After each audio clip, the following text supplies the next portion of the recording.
노후의 한 재혼 때문에 73세 아버지는 뼈저리게 후회했습니다. 저는 정혜우, 올해 72살입니다. 은퇴 후 5년이라는 시간이 흘렀죠. 처음엔 자유로웠습니다. 아침에 일어나서 뭘 해야 할지 정해지지 않은 하루가 좋았어요. 하지만 시간이 지나면서 그 자유가 무료함으로 바뀌었죠. 혼자 먹는 밥, 혼자 보는 텔레비전, 혼자 마시는 차 한 잔. 모든 게 익숙해질 즈음 문득 깨달았습니다. 이대로 계속 살아도 되는 건가 하고 말이에요. 그래서 동사무소에 갔죠. 뭔가 사람들과 어울릴 수 있는 활동이 없을까 찾아보다가 합창단 강좌를 발견했습니다. 음치인 제가 합창이라니 우스웠지만 그래도 사람들과 함께하는 무언가가 필요했어요. 첫 수업 날이었습니다. 아침까지만 해도 맑았는데 갑자기 비가 쏟아지기 시작했어요. 우산을 챙기지 못한 채 동사무소 앞에서 망설이고 있는데 누군가 제 머리 위로 우산을 씌워주더군요. 어머, 비 맞으시겠어요. 돌아보니 환하게 웃고 있는 여성이 서 있었습니다. 60대 후반쯤 되어 보이는데 눈가에 주름이 있어도 참 밝은 인상이었죠. 저보다 키가 작아서 우산을 들어주느라 팔을 한껏 올리고 있었습니다. 아, 감사합니다. 괜찮아요. 그렇게 말하며 물러서려는데 이분이 자신의 핸드폰을 꺼내서 제 안경을 닦아주는 거예요. 물방울이 맺혀서 잘 안 보였거든요. 이제 보이시죠? 저도 합창단 수업 들으러 왔습니다. 그게 오미연 씨와의 첫 만남이었어요. 나중에 알았지만 미연 씨는 68살이었죠. 수업 시간에 보니 미연 씨는 정말 활발했습니다. 선생님이 발성 연습을 시키면 가장 큰 소리로 따라하고 쉬는 시간에는 다른 수강생들과 금세 친해졌어요. 저는 구석진 자리에서 조용히 있었는데 미연 씨가 다가와서 말을 걸어주었죠. 목소리가 참 좋으시네요. 베이스 맞죠? 네, 그런 것 같습니다. 저는 소프라노예요. 앞으로 잘 부탁드려요. 수업이 끝나고 나오는 길에 미연 씨가 제안했어요. 시간 되시면 커피 한잔 하시겠어요? 근처에 괜찮은 카페 알거든요. 처음에는 부담스러웠습니다. 혼자 지내는 게 익숙해져서 누군가와 시간을 보낸다는 게 어색했거든요. 하지만 미연 씨의 밝은 미소를 보니 거절하기가 어려웠죠. 카페에 앉아서 이야기를 나누다 보니 시간 가는 줄 몰랐어요. 미연 씨는 미용실을 20년 넘게 운영했다고 하더군요. 몇 년 전에 건강상의 이유로 그만뒀지만 지금도 동네 할머니들 머리는 집에서 해드린다고 했습니다. 혼자 계시는 거 힘들지 않으세요? 미연 씨가 조심스럽게 물어봤죠. 저도 모르게 속마음을 털어놓게 되었습니다. 처음엔 자유로워서 좋았는데 이젠 가끔 허전해요. 특히 저녁 시간이 길어서 말이죠. 저도 그래요. 딸이 있긴 하지만 자주 보지는 못하거든요. 결혼하고 바쁘니까요. 그렇게 서로의 외로움을 나누다 보니 묘한 동질감이 생겼어요. 합창 수업은 주 2회였는데 매번 끝나고 나면 자연스럽게 차 한 잔을 하게 되었습니다. 때로는 공원을 산책하기도 하고 때로는 시장에 함께 장을 보러 가기도 했죠. 미연 씨는 장 보는 솜씨가 대단했어요. 어느 가게 물건이 싱싱한지 어느 집 반찬이 맛있는지 다 꿰고 있었거든요. 혜우 씨는 요리 좀 하세요? 간단한 것 정도는 합니다. 라면이나 계란 프라이 같은 거요. 어머, 그럼 제가 한번 해드릴게요. 집에 놀러 오세요. 그렇게 미연 씨 집에 초대받아 갔어요. 정말 손맛이 좋더군요. 된장찌개 하나만으로도 이렇게 맛있을 수 있다는 걸 새삼 느꼈습니다. 혼자 먹던 밥과는 차원이 달랐죠. 맛있어요. 오랜만에 제대로 된 밥을 먹는 것 같습니다. 그럼 자주 와서 드세요. 혼자 해먹으면 맛없잖아요. 시간이 흘러 봄이 여름으로 바뀌고 여름이 가을로 접어들었습니다. 합창단 활동을 하면서 미연 씨와 보내는 시간이 늘어날수록 마음도 가까워졌어요. 젊었을 때 느꼈던 설렘과는 다른 편안하면서도 따뜻한 감정이었죠. 어느 가을날이었습니다. 단풍이 예쁘게 물든 공원을 걸으면서 미연 씨가 말했어요. 혜우 씨, 저희 이렇게 계속 만나도 될까요? 무슨 뜻인지 알 것 같았지만 확신이 서지 않았습니다. 어떤 의미로 하시는 말씀인지요? 글쎄요, 저도 정확히 모르겠어요. 그냥 혜우 씨와 함께 있으면 편안해서요. 혼자일 때보다 행복하고요. 그때 저도 용기를 냈죠. 저도 그래요. 미연 씨와 함께하는 시간이 가장 좋습니다. 만약 괜찮으시다면, 네, 결혼을 생각해 볼 수 있을까요? 미연 씨 얼굴이 빨갛게 물들었습니다. 한참을 망설이더니 고개를 끄덕였어요. 저도 그런 생각했어요. 하지만 우리 나이에 결혼이라니 아이들이 뭐라고 할지 걱정 마세요. 아이들도 이해해 줄 거예요. 우리가 행복하면 되는 거 아닐까요? 1년 후 봄 소박한 결혼식을 올렸습니다. 제 딸 유정이와 손녀 현수, 미연 씨 딸 도연이 참석했죠. 화려하지는 않았지만 따뜻한 축복 속에서 새로운 시작을 약속했어요. 그때만 해도 몰랐습니다. 이 행복이 그리 오래가지 않으리라는 걸 말이죠. 결혼식이 끝나고 신혼집에서의 생활이 시작됐습니다. 처음 일주일은 정말 행복했어요. 아침에 눈을 뜨면 옆에 미연 씨가 있다는 게 신기하고 따뜻했죠. 혼자 지낼 때는 느낄 수 없던 안정감이 있었습니다. 하지만 그 행복은 오래가지 않았어요. 첫 번째 충돌은 생활 패턴에서 시작됐죠. 미연 씨는 새벽 6시면 어김없이 일어났습니다. 침실 커튼을 활짝 열고 이불을 털고 거실로 나가서 소파 쿠션을 다시 정렬하는 소리가 들렸어요. 설거지를 하고 바닥을 닦고 화분에 물을 주는 소리까지. 저는 그 소리들 때문에 잠을 깰 수밖에 없었죠. 미연 씨, 좀 더 조용히 해주실 수 있을까요? 아직 이른 시간이잖아요. 어머, 죄송해요. 그런데 혜우 씨도 좀 일찍 일어나시는 게 어때요? 아침 공기가 참 좋거든요. 미연 씨는 웃으면서 말했지만 뭔가 답답한 기분이 들었습니다. 저는 평생 느긋하게 아침을 맞는 게 습관이었거든요. 침대에서 천천히 몸을 깨우고 라디오를 틀어서 뉴스를 듣고 그 다음에 커피를 내려 마시는 게 제 아침 루틴이었어요. 며칠 지나자 미연 씨가 말했습니다. 혜우 씨, 아침마다 라디오 소리가 너무 커요. 저는 설거지하는데 집중이 안 되거든요. 아, 그래요? 그럼 볼륨을 줄일게요. 그리고 커피 내리고 나서 원두 찌꺼기 좀 바로바로 치워주세요. 개미가 꼬일 수 있어요. 저는 고개를 끄덕였지만 마음 한편으로는 서운함이 올라왔어요. 결혼 전에는 이런 것들을 지적하지 않았는데 말이죠. 가장 큰 문제는 TV 시청이었습니다. 저는 저녁 식사 후에 뉴스를 보는 게 일상이었어요. 하루 종일 세상에서 일어난 일들을 정리해서 듣는 시간이 좋았거든요. 그런데 미연 씨는 드라마를 좋아했죠. 혜우 씨, 오늘은 제가 보고 싶은 드라마가 있어요. 뉴스는 나중에 다시 보기로 보시면 안 될까요? 처음에는 양보했습니다. 부부가 되었으니 서로 맞춰가는 게 당연하다고 생각했어요. 하지만 이런 일이 반복되다 보니 점점 답답해졌죠. 제가 보고 싶은 프로그램을 포기하고 미연 씨가 원하는 대로 따라가기만 하는 느낌이었거든요. 미연 씨, 저도 보고 싶은 프로그램이 있는데요. 어머, 그럼 제가 양보할게요. 하지만 이 드라마는 매일 봐야 내용을 알 수 있어요. 혜우 씨 뉴스는 언제든 볼 수 있잖아요. 결국 또 제가 물러섰습니다. 싸우고 싶지 않았거든요. 가장 큰 충격은 목공 취미 때문이었어요.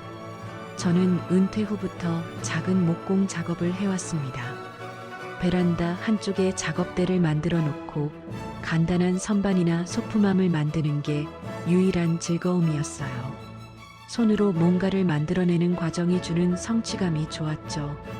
어느 날 작업을 하고 있는데 미연 씨가 다가왔습니다. 혜우 씨, 이거 언제까지 하실 거예요? 뭐가요? 이 나무 깎는 일 말이에요. 톱밥도 날리고 냄새도 나고 베란다가 너무 어수선해요. 순간 가슴이 철렁했어요. 목공은 제게 마지막 남은 취미였거든요. 이거 말고는 딱히 할 일이 없어서요. 그냥 조금씩만 할게요. 그래도 집이 지저분해지잖아요. 저희가 같이 살잖아요. 좀 정리해 주세요. 미연 씨 말에는 이유가 있었어요. 실제로 작업을 하면 톱밥이 날렸고 나무 냄새도 났죠. 하지만 제게는 그게 전부였습니다. 목공을 그만두라는 건 제 마지막 낙을 포기하라는 말처럼 들렸어요. 알겠어요. 좀 더 깔끔하게 할게요. 하지만 미연 씨는 만족하지 않았습니다. 며칠 후에도 똑같은 말을 반복했어요. 혜우 씨, 정말로 이거 그만했으면 좋겠어요. 우리 집이 목공소 같아요. 그날 밤 잠자리에 누워서 많은 생각을 했습니다. 결혼 전 미연 씨는 제 취미에 대해 관심을 보였어요. 한 번은 제가 만든 작은 서랍장을 보고 손재주가 참 좋으시네요 라고 칭찬해 주기도 했거든요. 그런데 지금은 왜 이럴까요? 혼자 살 때는 아무도 제 생활에 간섭하지 않았습니다.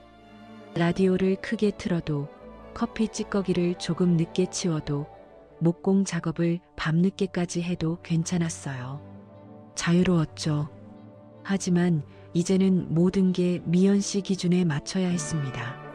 아침에 일어나는 시간, TV 채널 선택권, 심지어 취미 활동까지 점점 제 영역이 줄어드는 기분이었어요. 미연 씨의 세심함이 처음에는 따뜻하게 느껴졌는데 이제는 숨막히는 통제처럼 다가왔죠. 나는 손님인가?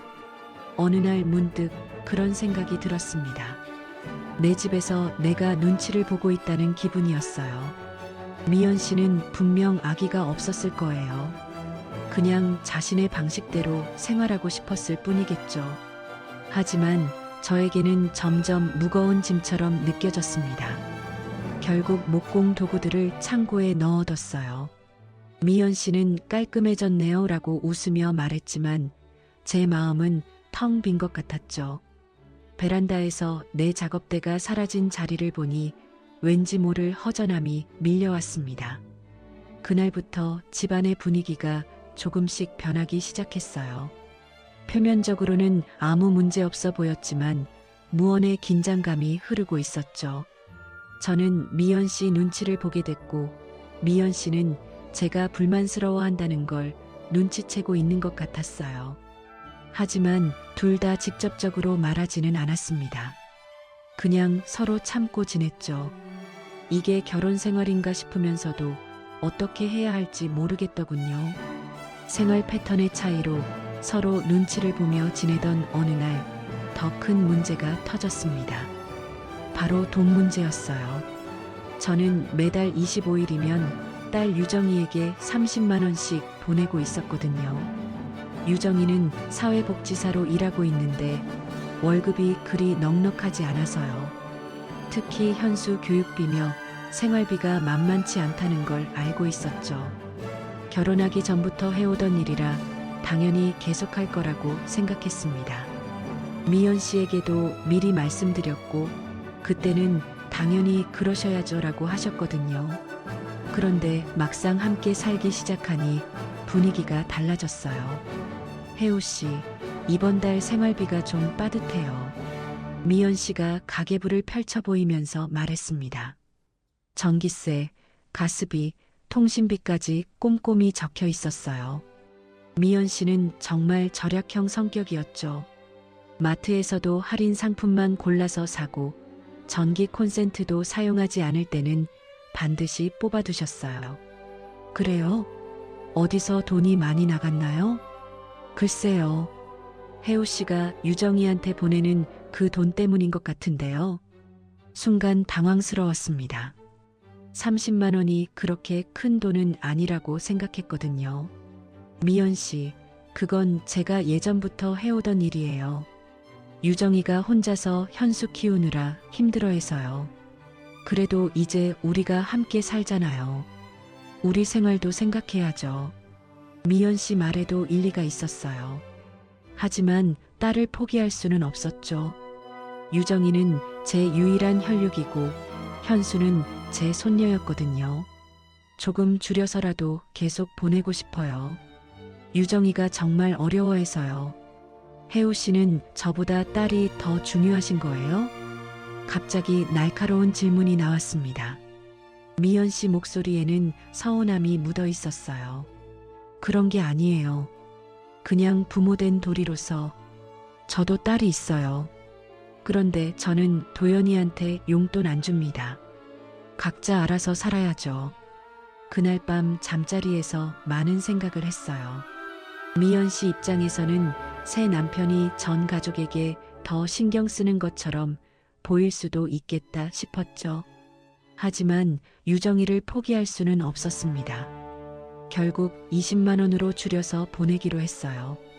그런데 며칠 후 또 다른 문제가 생겼습니다. 미연 씨가 감기에 걸려서 약을 사러 가게 됐는데 보석함에서 반지를 꺼내달라고 하시더군요.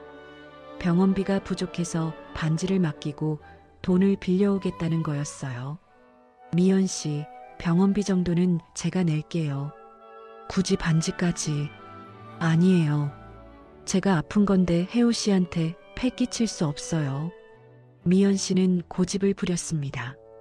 할 수 없이 보석함을 열어드렸는데 그때 이상한 걸 발견했어요. 보석함 구석에 접혀진 서류가 하나 있었거든요. 호기심에 펼쳐보니 신용카드 대금 명세서였습니다. 잔액이 280만 원이었어요. 그것도 미용실 폐업 관련 비용이라고 적혀 있었죠.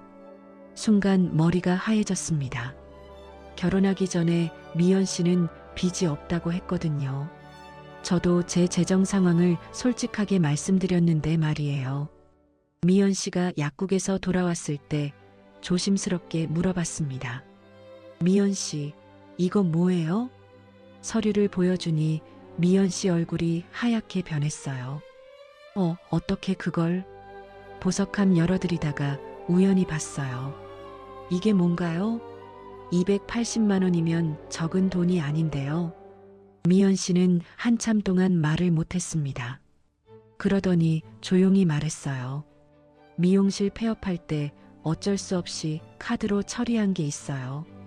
원래 말씀드리려고 했는데. 언제요?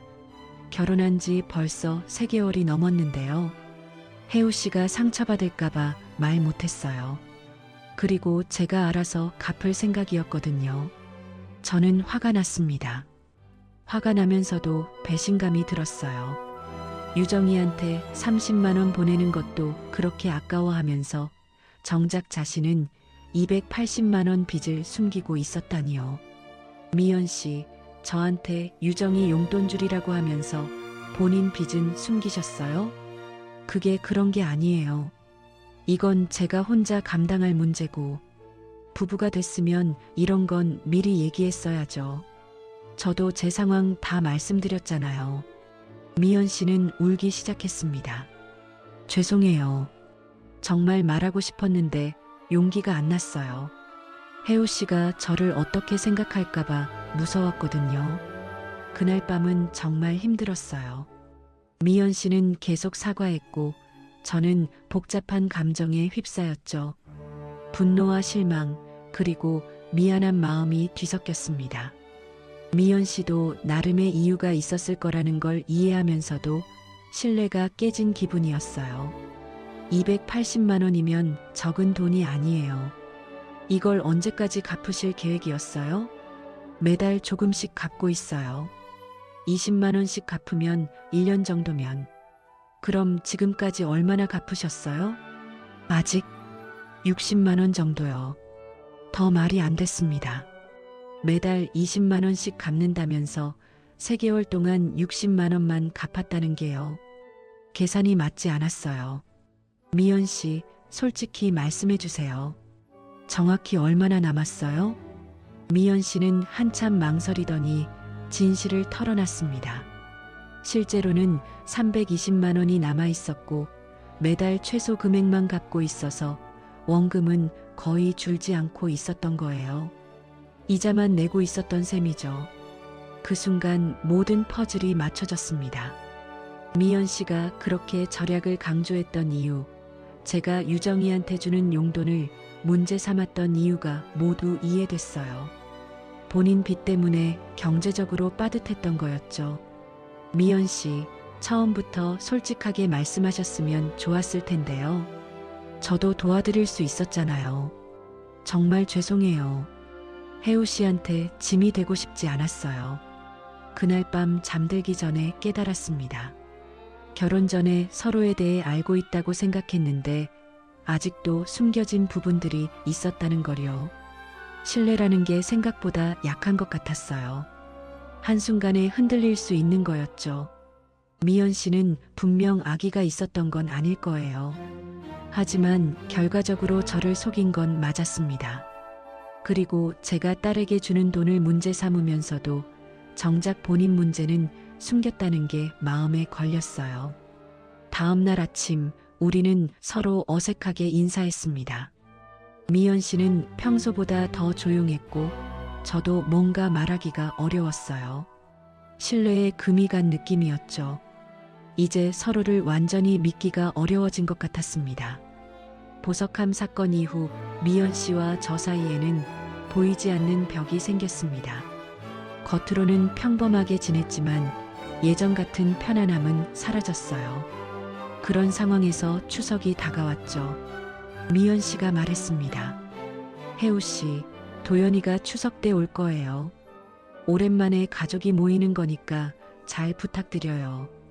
도연 씨는 미연 씨의 외동딸로 35살이었어요. 결혼해서 아이 둘을 키우고 있다고 들었는데 그동안 한 번도 만날 기회가 없었거든요. 결혼식 때도 간단히 인사만 나눴을 뿐이었죠. 추석 이틀 전 도연 씨가 아이들과 함께 왔습니다. 10살 된 아들과 7살 된 딸이었어요. 아이들은 활발했지만 도연 씨는 생각보다 차갑더군요. 어머니, 안녕하세요. 도연 씨는 미연 씨만 안아주고 저에게는 가볍게 고개만 끄덕였어요. 안녕하세요, 도연 씨. 오랜만이네요. 네, 안녕하세요. 딱딱한 인사였습니다. 뭔가 어색한 기운이 흘렀지만 처음이니까 그럴 수 있다고 생각했어요. 그런데 점심 준비를 하면서 이상한 분위기를 느꼈습니다. 도연 씨가 부엌에서 미연 씨와 대화하는 소리가 들렸거든요. 어머니, 정혜우 씨는 뭐 도와주는 거 없어요? 응? 혜우 씨 말이야? 설거지도 하고 청소도 도와주시는데. 그게 아니라 요리 같은 거요. 남자도 이제 요리 정도는 해야죠. 저는 거실에서 아이들과 놀아주고 있었는데 그 말이 들렸어요. 뭔가 제가 게으른 남편인 것처럼 평가하는 느낌이었죠. 점심 식사 때는 더 당황스러웠습니다. 도연 씨가 자리 배치를 정하더군요. 어머니는 여기 앉으시고 아이들은 이쪽에, 정혜우 씨는 잠깐 망설이더니 구석진 자리를 가리켰어요. 마치 손님 취급하는 것 같았습니다. 도연아, 혜우 씨를 왜 거기에 앉히니? 가장 자리에 앉으셔야지. 미연 씨가 말했지만 도연 씨는 고집을 부렸어요. 아니에요. 어머니가 가장 편한 자리에 앉으시는 게 맞죠. 결국 저는 도연 씨가 정한 자리에 앉았습니다. 밥을 먹으면서도 계속 불편한 기분이었어요. 도연 씨는 제가 무슨 말을 해도 적당히 대답할 뿐이었죠. 아이들이 참 예쁘네요. 몇 살이라고 했죠? 10살, 7살이요. 학교는 재미있어 하나요? 네, 그런 것 같아요. 대화가 이어지지 않았어요. 반면 미연 씨와는 끝없이 대화를 나누더군요. 저는 점점 투명 인간이 된 기분이었습니다. 다음 날 제 딸 유정이와 손녀 현수가 왔어요. 추석 인사를 드리러 온 거였죠. 유정이는 미연 씨에게 정중하게 인사했습니다. 어머니, 안녕하세요. 추석 잘 보내세요. 어머, 유정이구나. 현수도 왔네. 어서 들어와. 미연 씨는 반가워했지만 도연 씨 표정이 굳어지는 게 보였어요. 아이들끼리도 어색했죠. 현수는 8살인데 도연 씨 아이들보다 어렸거든요. 현수야, 인사해. 이모라고 불러. 유정이가 현수에게 말했는데 도연 씨가 불편한 표정을 지었어요. 굳이 이모라고 할 필요는 없을 것 같은데요. 그냥 언니, 오빠라고 하면 되죠. 순간 어색한 침묵이 흘렀습니다. 유정이 얼굴도 굳어졌어요. 아, 네. 그렇게 할게요. 저는 가슴이 답답했어요. 현수가 상처받을까봐 걱정됐거든요. 점심 준비를 하면서 더 큰 문제가 생겼습니다. 도연 씨가 주방에서 미연 씨와 대화하는데 목소리가 점점 커졌어요. 어머니, 왜 이렇게 음식을 많이 준비하세요? 사람이 몇 명인데. 유정이네도 왔으니까 좀 푸짐하게 하려고. 그래도 너무 과하지 않아요? 돈도 돈이고. 그 말을 듣는 순간 화가 치밀었어요. 제 딸과 손녀가 온다고 음식을 좀 더 준비하는 게 그렇게 문제인가 싶었거든요. 유정이도 그 말을 들었는지 표정이 어두워졌어요. 아빠, 우리 일찍 갈까요? 괜히 패 끼치는 것 같아서요. 아니야, 천천히 있어라. 추석인데. 하지만 마음은 편하지 않았습니다. 제 딸이 눈치 보는 모습이 안쓰러웠어요. 식사 자리에서는 더 노골적인 신경전이 벌어졌습니다. 도연 씨가 자꾸 자신의 아이들만 챙기더군요. 민수야, 많이 먹어. 할머니가 해주신 거야. 서윤아, 이것도 먹어봐. 반면 현수에게는 별다른 관심을 보이지 않았어요. 현수는 어린 나이에도 그런 분위기를 눈치채고 있는 것 같았죠. 평소보다 조용했거든요. 유정이가 현수에게 반찬을 떠주려고 하니까 도연 씨가 말했어요. 저희 아이들은 편식이 심해서 많이 못 먹어요. 특히 서윤이는 알레르기도 있고. 마치 현수가 너무 잘 먹는다는 식으로 들렸어요. 유정이 얼굴이 빨갛게 달아올랐습니다. 현수야, 천천히 먹어. 저는 중간에서 어떻게 해야 할지 몰랐어요. 두 딸들 사이의 신경전이 점점 심해지는 게 느껴졌거든요. 가장 결정적인 순간은 후식을 먹을 때였습니다. 미연 씨가 과일을 깎아주시는데 도연 씨가 말했어요. 어머니, 정말 고생 많으시네요. 혼자서 이 많은 일을 다 하시고. 그러면서 저를 쳐다보는 눈빛이 차갑더군요. 마치 제가 미연 씨를 부려먹고 있다는 식이었어요. 아니야, 혜우 씨도 많이 도와주셔. 미연 씨가 말했지만 도연 씨는 믿지 않는 표정이었어요. 그래도 어머니가 대부분 하시잖아요. 요즘 남자들은 집안일도 나눠서 하는데. 그 순간 참았던 화가 터질 것 같았어요. 하지만 추석날에 싸울 수는 없었죠. 유정이가 먼저 자리에서 일어났습니다. 아빠, 우리 이만 가볼게요. 집에서 할 일이 있어서. 벌써? 좀 더 이따 가지. 아니에요, 괜찮아요. 유정이 목소리에는 서운함이 묻어 있었어요. 현수도 영문을 모르면서도 엄마를 따라 일어났죠. 그래, 알겠다. 조심히 들어가. 유정이와 현수를 배웅하면서 마음이 무거웠습니다. 제 딸이 이 집에서 환영받지 못한다는 걸 느꼈거든요. 도연 씨는 유정이가 떠난 후에도 계속 불편한 표정이었어요. 미연 씨는 중간에서 어쩔 줄 몰라 했고요. 그날 밤 잠자리에 누우면서 생각했습니다. 이 집에서 제가 정말 가족일까 하는 의문이 들었어요. 도연 씨에게는 저는 여전히 어머니를 빼앗아간 이방인일 뿐이었죠. 추석 당일 아침 집안 분위기는 여전히 어색했습니다. 도연 씨는 어머니 미연 씨와 함께 차례 준비를 하면서도 제게는 별다른 말을 걸지 않았어요. 저는 할 일이 없어서 거실에서 아이들과 시간을 보내고 있었죠. 할아버지, 이게 뭐예요? 현수가 제게 다가와서 물어봤어요.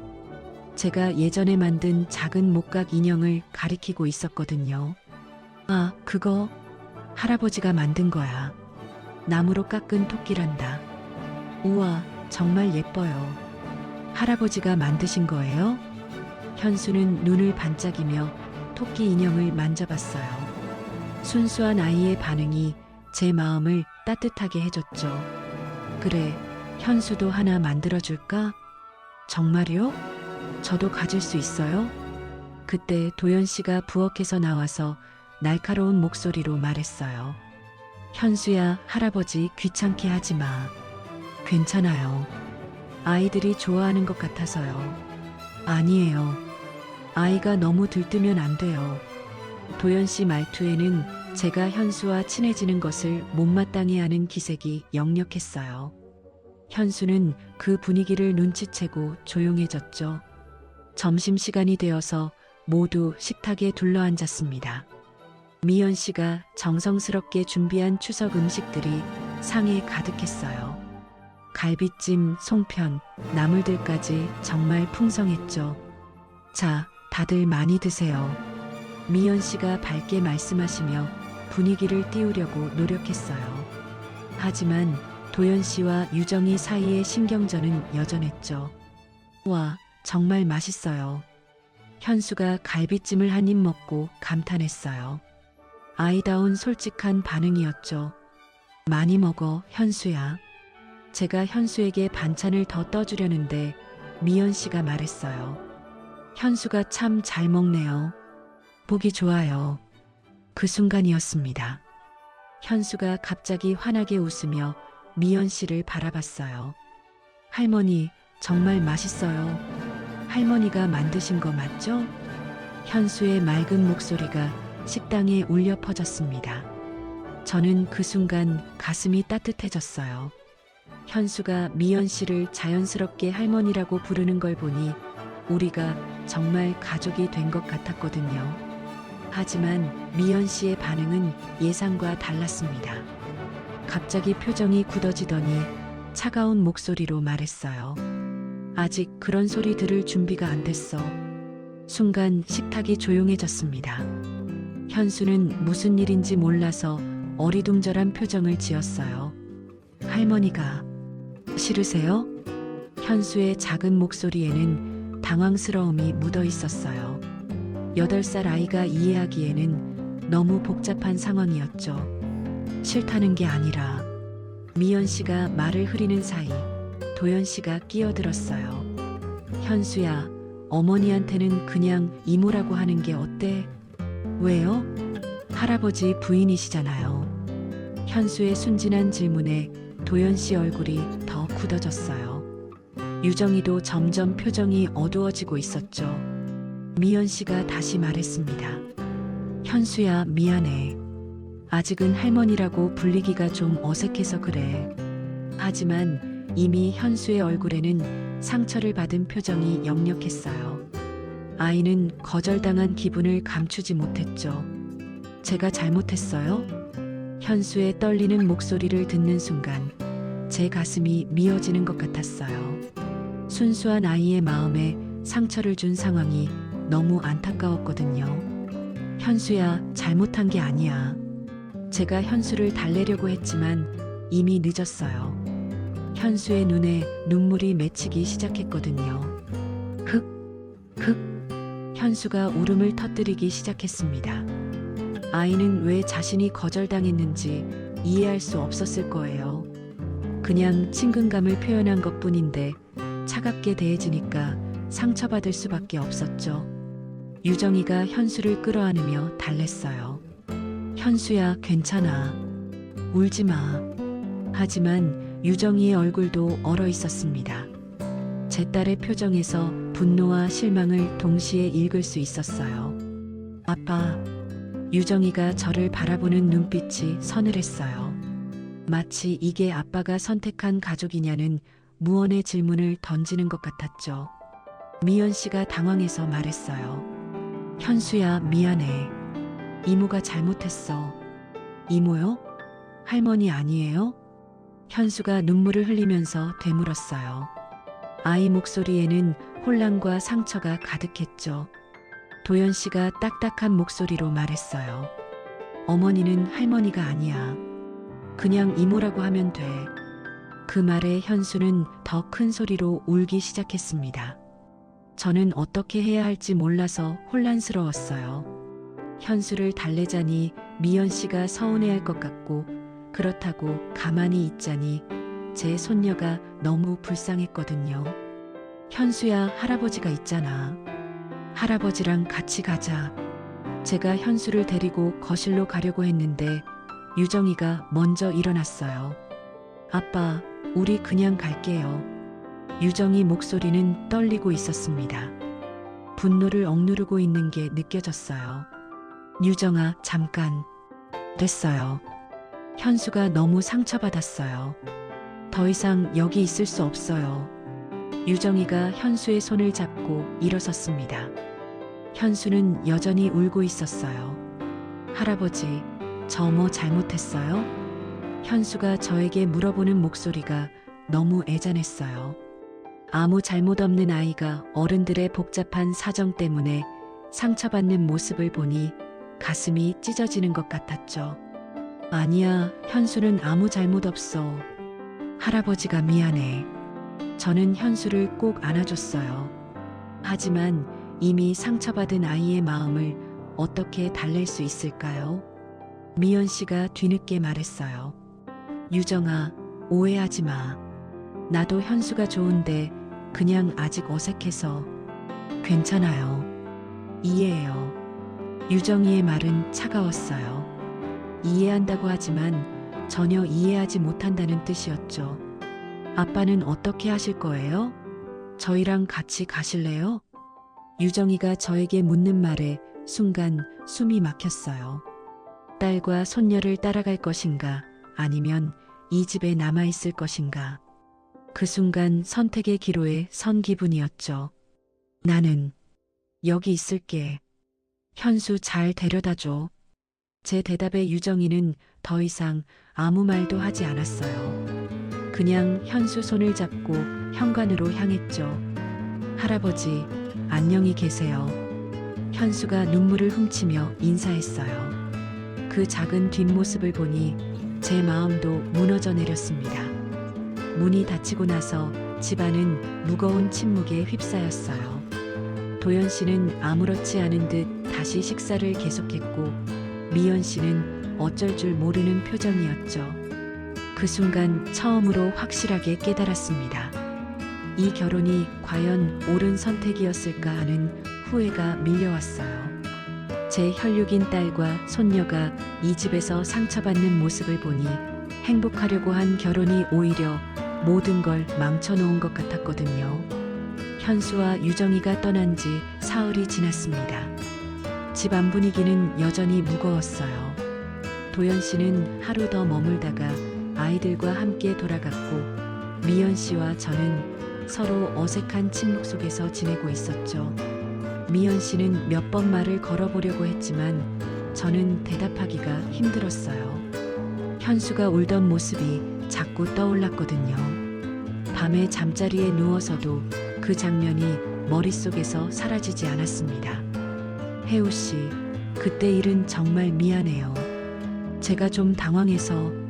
미연 씨가 조심스럽게 사과했지만 저는 별다른 대답을 하지 못했어요. 미안하다고 해서 현수가 받은 상처가 없어지는 건 아니었거든요. 그런 어색한 상황이 계속되던 중 집에 먹을 것이 떨어져서 시장에 가게 됐습니다. 평소에는 미연 씨와 함께 갔는데 그날은 혼자 나섰어요. 서로 말도 제대로 안 하는 상황에서 같이 다니기가 어색했거든요. 동네 전통시장은 늘 북적거렸습니다. 오후 시간이라 장을 보러 나온 주민들로 붐비고 있었어요. 저는 필요한 것들을 사면서 빨리 집으로 돌아가고 싶었죠. 채소 가게에서 배추를 고르고 있는데 멀리서 목소리가 들렸어요. 뭔가 다투는 소리 같았는데 목소리가 익숙하더군요. 고개를 돌려보니 미연 씨가 다른 주민 몇 분과 언성을 높이고 있었습니다. 아니, 그게 아니라고요. 제가 언제 그런 말을 했다고. 미연 씨 목소리에는 당황스러움이 묻어 있었어요. 상대방은 50대 후반으로 보이는 여성 두 분이었는데 평소에 이 동네에서 자주 보던 분들이었죠. 오미연 씨, 우리가 직접 들었는데 아니라고 하면 안 되죠. 분명히 남편 얘기하면서 맞아요. 우리만 들은 게 아니에요. 다른 사람들도 다 들었어요. 저는 무슨 일인지 궁금해서 조금 더 가까이 갔어요. 하지만 들키지 않게 다른 가게를 둘러보는 척했죠. 정말 오해예요. 저는 그런 의미로 말한 게 아니었어요. 미연 씨가 변명하는 모습이 보였는데 뭔가 당황스러워하고 있었어요. 오해가 아니라 우리가 분명히 들었다니까요. 남편이 집에서 맨날 빈둥거린다고 목공질이나 하면서 집만 더럽힌다고. 그 순간 제 심장이 멈춘 것 같았어요. 미연 씨가 제 목공 취미를 다른 사람들 앞에서 그렇게 말했다는 거였죠. 그리고 아침마다 라디오 소리가 시끄럽다고. 자기는 6시에 일어나서 집안 정리하는데 남편은 늦게까지 잔다고도 했잖아요. 제 다리에 힘이 빠지는 것 같았어요. 미연 씨가 우리 집 사정을 동네 사람들에게 다 털어놓았다는 충격이었거든요. 아, 그건 그냥 순간적으로. 순간적으로? 그런 말을 순간적으로 해요? 남편 흉을 그렇게 보는 게 정상인가요? 다른 주민이 날카롭게 말했어요. 저는 그 자리에서 도망치고 싶었지만 발이 떨어지지 않았죠. 정말 죄송해요. 앞으로 조심할게요. 미연 씨가 고개를 숙이며 사과했지만 이미 늦었어요. 동네 사람들의 표정은 차가웠거든요. 조심할 게 아니라 남편한테 사과해야죠. 우리도 정혜우 선생님이 그런 사람인 줄 알았어요.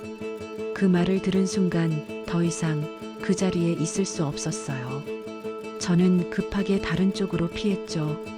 가슴이 두근거려서 숨쉬기가 힘들 정도였어요. 생선가게 아주머니가 저를 보더니 말을 걸었습니다. 어머, 정혜우 선생님이시네요. 안녕하세요. 아, 네. 안녕하세요. 선생님, 괜찮으세요? 얼굴이 안 좋아 보이는데. 어떻게 대답해야 할지 몰라서 망설이고 있는데 아주머니가 조심스럽게 말했어요. 선생님, 혹시 부인분이 다른 분들한테 선생님 얘기하는 거 알고 계세요? 제 표정을 보고 눈치챈 것 같았어요. 무슨 말씀인지. 아, 그럼 모르시는구나. 사실 말하기가 좀 그런데 부인분이 선생님 흉을 꽤 보시던데요. 그 말에 제 머릿속이 하얘졌어요. 이미 동네 전체에 소문이 퍼진 거였죠. 어떤 말을요? 집에서 아무 일도 안 하신다고, 취미 활동만 하시면서 집만 어지럽힌다고. 그런 얘기들이요. 제 얼굴이 화끈거렸어요. 창피함과 분노가 동시에 올라왔죠. 정 선생님은 참 좋은 분인 것 같은데 왜 부인이 그런 말을 하는지 모르겠어요. 다른 가게 아저씨도 끼어들었어요. 맞아요. 예전에도 몇 번 들었는데 부인분이 남편에 대해서 불만이 많은 것 같더라고요. 저는 더 이상 들을 수가 없었어요. 물건도 제대로 사지 못하고 급하게 집으로 돌아왔죠. 집에 들어서니 미연 씨가 이미 와 있었어요. 제 표정을 보더니 당황하는 기색이 역력했죠. 혜우 씨, 왜 그래요? 얼굴이 안 좋아 보이는데. 시장에서 들었어요. 짧게 말했지만 미연 씨는 바로 알아챘어요. 얼굴이 새하얗게 변했거든요. 혜우 씨, 그건 제 목공 취미가 그렇게 싫으셨어요? 라디오 소리가 그렇게 시끄러웠나요? 제 목소리가 떨렸어요. 화가 나면서도 서운함이 더 컸거든요. 혜우 씨, 오해예요. 저는 그런 뜻으로 말한 게 아니에요. 그럼 어떤 뜻으로 말씀하신 거예요? 제가 집에서 빈둥거린다고 하셨다면서요? 미연 씨가 할 말을 잃었어요. 변명할 수 없다는 걸 스스로도 알고 있었던 것 같죠.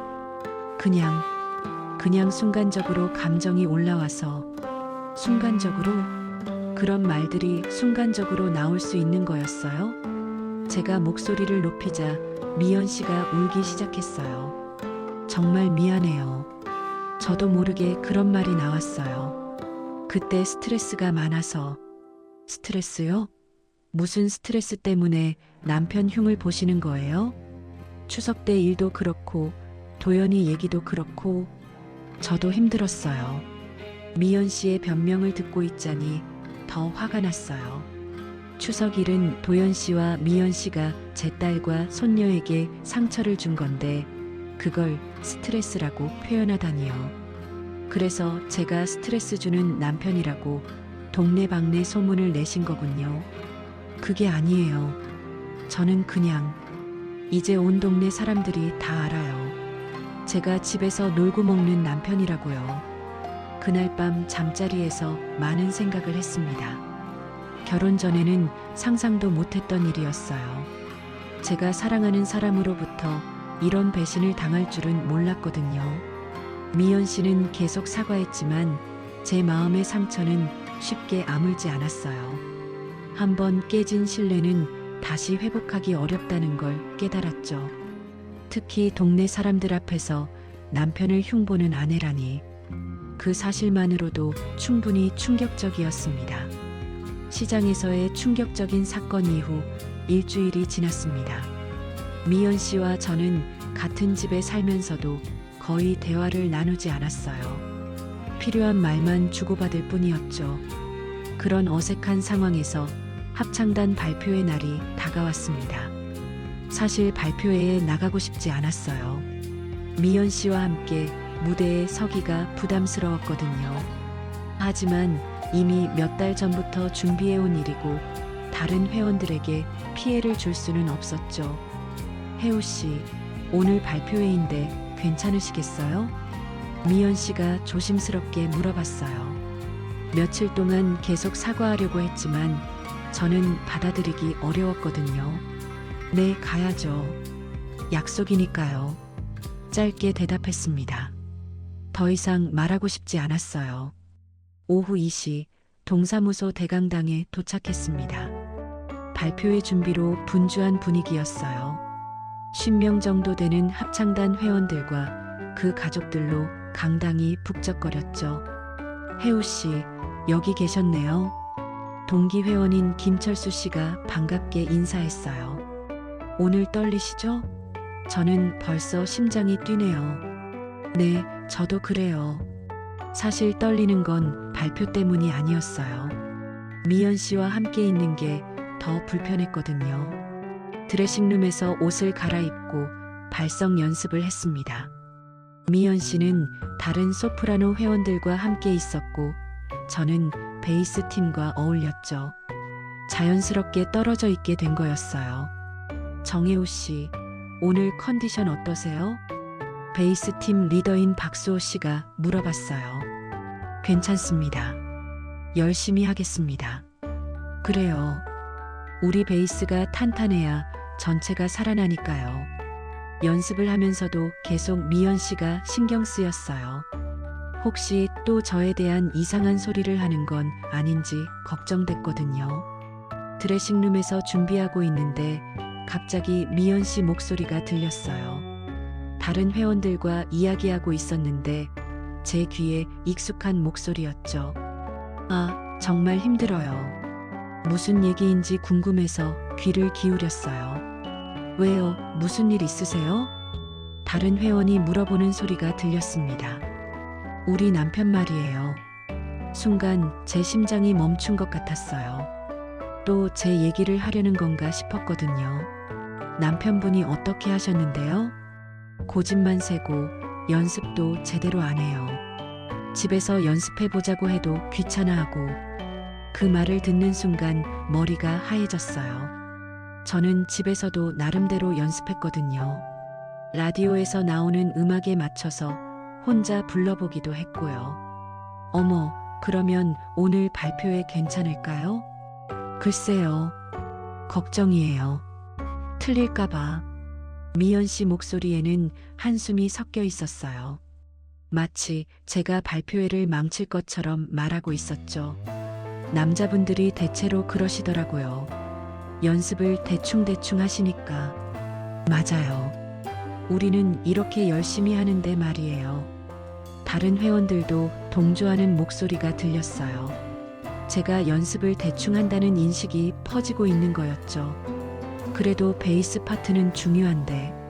그러니까요. 베이스가 틀리면 전체가 엉망이 되잖아요. 그 말들을 듣고 있자니 견딜 수가 없었어요. 제가 합창단의 짐이라는 식으로 얘기하고 있었거든요. 박수호 씨가 저에게 다가왔어요. 혜우 씨, 괜찮으세요? 얼굴이 안 좋아 보이는데. 네, 괜찮습니다. 하지만 전혀 괜찮지 않았어요. 가슴이 두근거리고 손에 땀이 났죠. 무대 시작 30분 전 전체 회원들이 모여서 마지막 점검을 했습니다. 지휘자 선생님이 주의사항을 말씀하시는 동안 저는 집중할 수가 없었어요. 미연 씨가 한 말들이 자꾸 머릿속에 맴돌았거든요. 여러분, 긴장하지 마시고 평소 연습한 대로만 하시면 됩니다. 선생님 말씀이 끝나고 각자 위치로 이동했어요. 무대 옆에서 대기하면서 관객석을 봤는데 생각보다 많은 사람들이 와 있었어요. 회원들 가족은 물론 동네 주민들도 많이 왔더군요. 다음 순서는 성인 합창단의 고향의 봄입니다. 사회자 목소리가 울려 퍼졌어요. 드디어 우리 차례였죠. 무대에 오르면서 관객석을 다시 봤어요. 익숙한 얼굴들이 보였습니다. 시장에서 만났던 분들도 있었고 평소에 인사하던 이웃들도 있었어요. 그분들이 저를 어떤 시선으로 보고 있을까 걱정됐죠.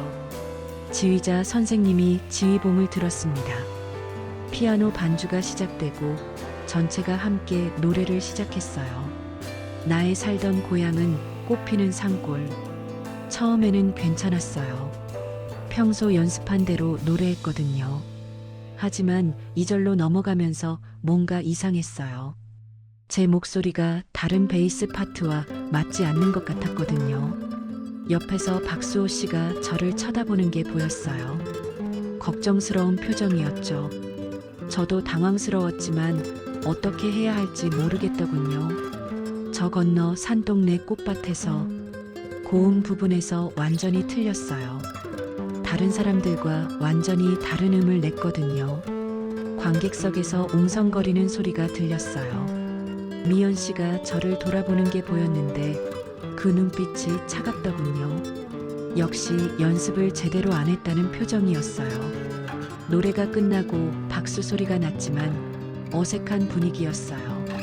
완벽하지 않았다는 걸 모든 사람이 알고 있었거든요. 무대에서 내려오면서 다른 회원들의 시선을 받았어요. 모두 저 때문에 실수했다는 걸 알고 있었죠. 혜우 씨, 괜찮으세요? 박수호 씨가 걱정스럽게 물어봤어요. 죄송합니다. 제가 실수했네요. 아니에요. 실수는 누구나 할 수 있는 거죠. 하지만 다른 사람들 표정은 그렇지 않았어요. 특히 소프라노 팀 몇 분이 저를 보는 시선이 차가웠거든요. 발표회가 모두 끝나고 뒤풀이 자리가 마련됐어요. 동사무소 옆 음식점에서 간단한 회식을 하기로 했었거든요. 자리에 앉는데 미연 씨가 다른 회원들과 이야기하는 소리가 또 들렸어요. 역시 걱정한 대로 됐네요. 뭐가요? 우리 남편이요. 연습을 제대로 안 해서 그런지 오늘 실수가 많았어요. 그 말에 주변 사람들이 웅성거리기 시작했어요. 아, 그래서 베이스 파트가 좀 이상했구나. 남자분들이 대체로 연습을 대충 하시니까요. 저는 그 자리에서 일어나고 싶었지만 그럴 수도 없었어요. 더 눈에 띌 것 같았거든요. 혜우 씨, 많이 속상하시겠어요. 옆자리 회원이 위로해줬지만 전혀 위로가 되지 않았어요. 그날 밤 집에 돌아와서 거울을 봤어요. 초라한 제 모습이 보였죠. 동네 사람들 앞에서 망신을 당한 기분이었어요. 그것도 제 아내 때문에 말이에요. 미연 씨는 뒤늦게 사과했지만 이미 늦었어요. 공개적으로 망신을 당한 상처는 쉽게 아물 수 없었거든요. 그날을 계기로 우리 관계는 돌이킬 수 없는 지경에 이르렀다는 걸 확실히 느꼈습니다. 합창단 발표회가 끝난 지 한 달이 지났습니다. 그 사건 이후 미연 씨와 저는 완전히 남남처럼 지내고 있어요. 같은 집에 살지만 대화는 거의 없고 필요한 말만 주고받을 뿐이죠. 식사도 따로 하고 TV도 따로 봅니다. 마치 세입자처럼 살고 있는 기분이에요. 매일 밤 잠자리에 누우면 같은 생각이 반복됩니다. 과연 이 결혼이 옳았을까 하는 후회와 함께 앞으로 어떻게 살아야 할지에 대한 고민이 끝없이 이어져요. 천장을 바라보며 새벽 2시, 3시까지 뜬 눈으로 지새는 날이 많아졌죠. 어젯밤에도 그랬어요. 옆에서 미연 씨가 잠들어 있는데 저는 도무지 잠이 오지 않더군요. 이상한 기분이었어요. 분명히 사람이 옆에 있는데 혼자 있을 때보다 더 외로웠거든요. 결혼하기 전 5년 동안 혼자 살았을 때는 외로워도 그냥 외로움이었어요. 당연한 거였죠. 하지만 지금은 다릅니다. 함께 사는 사람이 있는데도 마음이 텅 빈 것 같아요. 이런 외로움이 더 잔인하다는 걸 이제야 알겠더군요. 미연 씨도 저와 비슷할 거예요. 표정을 보면 행복해 보이지 않거든요. 가끔 한숨 쉬는 소리가 들릴 때면 저도 마음이 무거워져요. 우리 둘 다 불행한 상황인 거죠. 그렇다면 이 결혼을 계속 유지해야 할까요? 아니면 정리하는 게 맞을까요? 며칠 전 딸 유정이가 전화를 했어요. 추석 이후 처음이었죠. 아빠 안녕하세요. 그동안 어떻게 지내세요? 그냥 그렇게 지내고 있어. 아빠 목소리가 안 좋아 보여요. 혹시 무슨 일 있으세요? 유정이는 제 상황을 어느 정도 눈치채고 있는 것 같았어요. 하지만 자세히 말하기는 어려웠죠. 아니야, 별일 없어. 아빠, 현수가 아직도 그때 일을 기억해요. 가끔 할머니 얘기를 하는데 서운해 하더라고요. 그 말을 듣는 순간 가슴이 아팠어요. 8살 아이가 받은 상처가 아직도 아물지 않았다는 거였거든요. 현수한테 미안하다고 전해줘. 아빠가 미안할 게 뭐 있어요. 아빠, 정말 괜찮으시죠? 유정이 목소리에는 걱정이 묻어 있었어요. 제가 힘들어한다는 걸 알고 있었던 거죠. 전화를 끊고 나서 더 많은 생각을 하게 됐어요. 제가 이 결혼을 고집한다고 해서 누가 행복해질까요? 저도 불행하고 미연 씨도 불행하고 심지어 제 딸과 손녀까지 상처받았는데 말이에요. 어떤 선택지가 있을까 생각해 봤습니다. 첫 번째는 상담을 받아보는 거예요. 부부 상담이나 전문가의 도움을 받아서 문제를 해결해 보는 방법이죠. 하지만 솔직히 말하면 미연 씨가 응할까 싶어요. 지금까지의 행동을 보면 자신의 잘못을 인정하려 하지 않거든요. 두 번째는 진지한 대화를 시도해 보는 거예요. 지금까지 쌓인 문제들을 모두 털어놓고 솔직하게 이야기해 보는 거죠. 서로의 진심을 확인해 보고 정말로 이 결혼을 지속할 의지가 있는지 물어보는 거예요. 하지만 이것도 쉽지 않을 것 같아요. 이미 너무 많은 상처가 생겼거든요. 현수를 울린 일, 동네에서 제 흉을 본 일, 합창단에서 공개적으로 망신을 당한 일. 이런 것들이 대화 한 번으로 해결될까요? 세 번째는 이별이에요. 깨끗하게 정리하고 다시 혼자 사는 거죠. 72살 나이에 이혼이라는 게 쉬운 일은 아니에요. 하지만 지금처럼 괴로운 동거를 계속하는 것보다는 나을 수도 있어요. 혼자 살면 최소한 제 딸과 손녀와는 편하게 만날 수 있을 거예요. 현수도 더 이상 상처받지 않을 테고요.